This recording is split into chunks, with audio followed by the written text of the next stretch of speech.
saya Livi Zaidatullah, mahasiswa dari Politeknik Negeri Malang. Saya sendiri berasal dari Kota Probolinggo, yaitu di Provinsi Jawa Timur. Kota kecil yang penuh banyak kenangan.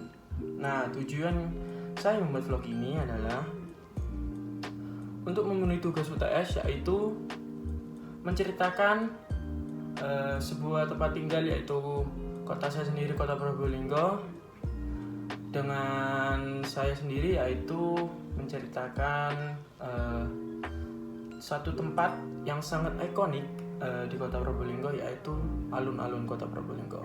Mau tahu videonya? Kita lihat.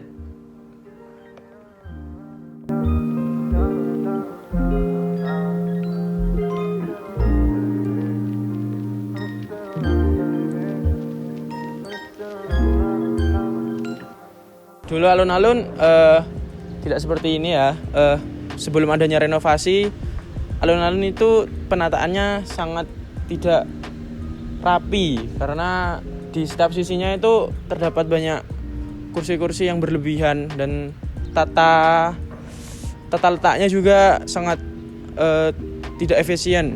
Setelah adanya renovasi, akhirnya alun-alun menjadi seperti ini, seperti tempat lebih terbuka dengan adanya banyak rumput-rumput hijau. Sudah menjadi tempat untuk para wisatawan bisa bersantai-santai dengan keluarga. Tapi sebelum menjadi seperti ini, alun-alun itu sempat mengalami sebuah renovasi yang sangat lama karena di dalam proyek ini sempat mangkrak dan alun-alun menjadi seperti hutan. Banyak genangan-genangan air dan para warga selalu merasakan akan banyaknya nyamuk karena rumput-rumput yang sekarang ini menjadi dulu seperti banyak tanaman-tanaman semak belukar. Di sini saya akan menjelaskan bukan detail sih, seperti secara singkat lah. Dulu kalau pagi, misalnya hari Minggu itu, alun-alun sering dipakai untuk berwisata dan para warga-warga di sini itu sering untuk digunakan sebagai sarana tempat hiburan ataupun bercengkrama dengan sesama sanak saudara. Dan di dalam sudah ditempatkan fasilitas untuk lari atau jogging. Ya, lari sama jogging sama sih. dan rumput-rumput ini biasanya anak-anak sekitaran sini suka bermain sepak bola, terus bermain lari-larian. Dan kalau di luarnya sendiri itu sebagai tempat untuk berjualan para UKM. Biasanya sih kalau ramenya itu pasti hari Minggu, dan itu pun banyak sekali sih macam-macam UKM, dari jenis baju, makanan, terus alat perabotan rumah tangga pun ada. Ya ginilah. Dan lapangan utama ini biasanya kalau pada tanggal 17 Agustus itu sering digunakan untuk upacara untuk pelaksanaan hari kemerdekaan. Nah, ini seperti ini bentuk alun-alun.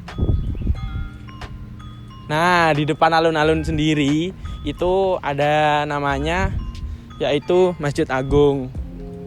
Di sini para umat muslim bisa melaksanakan sholat Jumat dan bisa melaksanakan seperti sekarang sholat tarawih. Masjid sendiri guys, biasanya tuh kalau pagi ataupun sore mesti sering ada tadarus. Bukan sering tapi selalu ada tadarus. Nah, letak alun-alun sendiri ini sangat strategis karena di tengah-tengah kota pas, dan di depan sana itu ada perpustakaan Kota Probolinggo. Dan yang di sebelah sana itu ada alun-alun Kota Probolinggo. Jadi kalau kalian mau ke Probolinggo, ingin naik kereta api ataupun pasti turunnya dekat alun-alun gitu. Nah, sebelum itu di sana pun juga banyak tempat bukan tempat sih, lebih ke departemen pemerintahan juga. Oh, di depan sana juga ada kantor bupati. Oh, iya. Di sana juga ada banyak tempat makan, guys. Seperti di situ ada bakso stasiun, dan di depan sana ada. Nah, di sini juga ada yang baru di alun-alun setelah direnovasi, yaitu jenis bangunannya yang seperti model-model American klasik atau Belanda ya. Seperti ini contohnya. Ini, dan di sana juga ada bangunan yang katanya sebagai tempat pusat informasi, tapi kita nggak tahu kan, belum ada informasi lebih lanjut. Nah, siapa tahu emang nanti bisa dialihfungsikan sebagai tempat informasi untuk Kota Probolinggo. Nah, seperti yang saya bilang tadi, di sana banyak para warga-warga Kota Probolinggo yang sedang santai-santai lah di minggu pagi. Meskipun puasa tetap semangat bercengkrama dengan sanak saudara. Nah, di sini juga dulu banyak tempat duduk, tapi sudah menjadi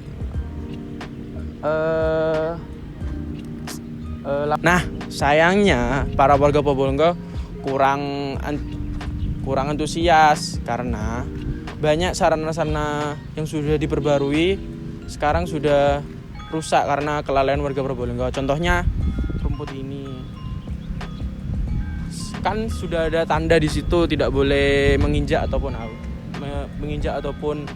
melewati, tapi para warga Probolinggo masih saja banyak menginjak.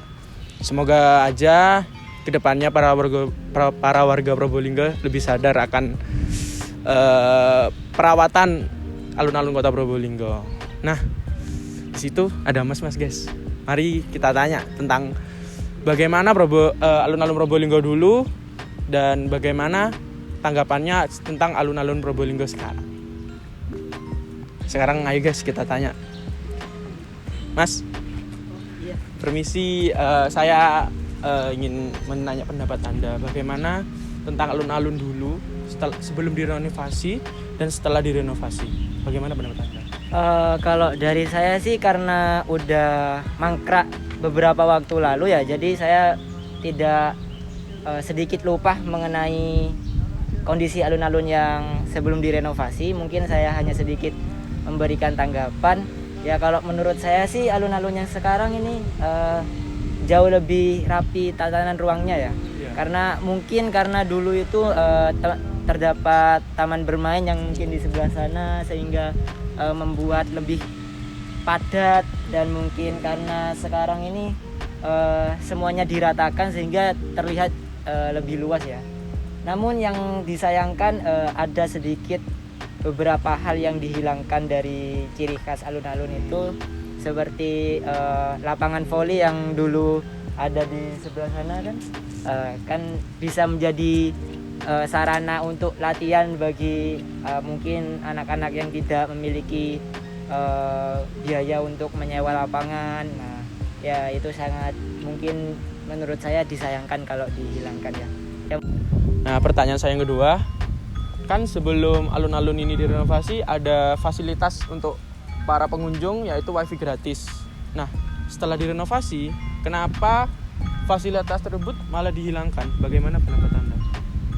Kalau menurut pendapat saya sih mungkin fasilitas wifi gratis tersebut mungkin ya masih diperlukan ya, dan mungkin bisa ditambahkan untuk saat ini, karena menurut saya hal tersebut menjadi nilai tambahan untuk para anak muda yang mungkin sekarang mengikuti perkembangan zaman, sehingga mereka masih dapat mengikuti perkembangan dimanapun mereka berada, dan mungkin agar tidak menghilangkan fungsi dari alun-alun tersebut mungkin dapat disediakan tempat untuk menggunakan fasilitas tersebut, mungkin seperti tempat duduk ataupun gazebo atau semacamnya, agar untuk pengunjung yang memang menikmati alun-alun pada fungsi lainnya seperti berolahraga, seperti menikmati waktu bersama keluarga, tidak terganggu dengan adanya pengunjung-pengunjung yang datang hanya untuk menikmati wifi gratis tersebut. Sehingga ya mungkin perlu ditambahkan lah, dan mungkin disediakan tempat untuk pengunjung dapat menikmati fasilitas tersebut. Ya seperti itu. Ya. Jadi guys, menurut masnya tadi sangat perlu ya untuk ditambahkan wifi tempat untuk wifi gratis. Nah, pertanyaan saya yang ketiga, bagaimana tanggapan Mas terhadap para warga Probolinggo yang sudah menghadapi zaman era modernisasi? Kalau menurut saya sih tidak semuanya ya, maksudnya tidak seluruh warga kota Probolinggo itu sudah mengikuti perkembangan modernisasi, karena masih banyak ya, terutama kan karena kota ini kan termasuk kota kecil, sehingga masih belum banyak orang yang mengerti ataupun mendapatkan sosialisasi tentang betapa pentingnya kemajuan teknologi ataupun modernisasi itu. Ya mungkin beberapa orang sudah mengikutinya dengan baik, tapi kalau dari saya sendiri mungkin lebih dapat diadakan sosialisasi ataupun pemberitahuan kepada masyarakat yang sedikit ketinggalan tentang perkembangan tersebut, agar mereka mengerti bahwa pentingnya modernisasi itu seperti apa. Mungkin seperti pada UKM yang masih menggunakan teknologi tradisional ataupun masih manual, mungkin bisa dibantu dengan adanya kemajuan teknologi tersebut agar produk mereka semakin berkembang dan dapat dipasarkan ke luar kota. Oke, terima kasih Mas Ya, atas pertanyaannya. Jadi saya sebagai mahasiswa Teknik Informatika ketika lulus nanti ingin berkontribusi untuk daerah saya yang merupakan daerah Kota Probolinggo. Sebagai mahasiswa Teknik Informatika, dengan adanya era 4.0, maka setelah lulus nanti saya akan mengadakan seminar yang dimana tujuan seminar itu adalah agar masyarakat Kota Probolinggo lebih tahu bahwa pentingnya mengetahui teknologi yang akan datang, dan teknologi yang terutama adalah mengetahui apa pentingnya penggunaan gadget, karena gadget juga banyak manfaatnya, bukan hanya negatifnya saja. Karena kita sebagai orang IT, yaitu orang yang paham tentang teknologi, kedepannya kita bisa membuat masyarakat lebih kontribusi terhadap teknologi, seperti dia menjualkan barang-barangnya di UMKM bisa melalui teknologi, yaitu web ataupun aplikasi yang saya kembangkan, dan agar penjualan dan omset, agar masyarakat paham dengan teknologi dan bisa memanfaatkan teknologi dengan baik. Itu saja dari saya, kurang lebihnya mohon maaf. Terima kasih sudah melihat vlog saya yang terakhir dan yang pertama dan terakhir. Akhir kata, wassalamualaikum warahmatullahi wabarakatuh.